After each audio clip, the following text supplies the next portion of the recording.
خب یه نکته زیبا میخوایم بگیم در مورد باتری های لیتیوم آیونی که شما میبینید الکتروکمیکال ترمال مکانیکال مدل سازیش داره انجام میشه، اما وقتی که میریم قسمت تنش میبینیم که اصلا چیزی از حالتهای پلاستیک دیده نمیشه و این سوالیه که باید جواب داده بشه. اما قبلش این نکته رو بگم، این معادله که زیاد خواهید دید روسی partial derivative t یعنی همون temperature with respect to time مشتق پارشالش البته دما نسبت به زمان هستش به اضافه نابلا منفی k گرادیان t. خب این دیگه باید چیزی هستش که باید حفظ باشه. میریم سراغ قسمت اصلی که به شما نشون بدم چه اتفاقی اینجا داره.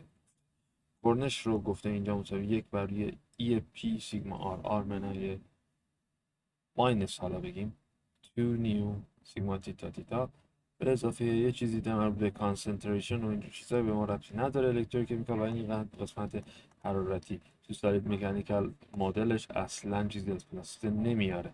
سوال اینه که چرا این کارو نمیکنه. دوستان اینجا فرض بر این هستش که فرکچری رخ نداده تو این مدل سازی.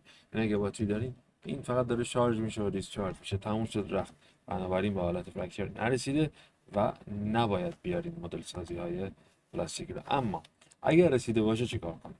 اون موقع باید بگیم شما سیگمای وای تون مثلا میشه سیگمای آی وای اینیشیال به اضافه یک کی اچ ضرب اپسیلون پی میتونیم بگیم، یا میتونیم از وان مایسز استفاده کنیم. وان مایسز نگیم، بگیم وان مایسز که ازش رادیکال سه دوم سیگما آی جی منهای سیگما آی جی منهای کی اچ اپسیلون پی.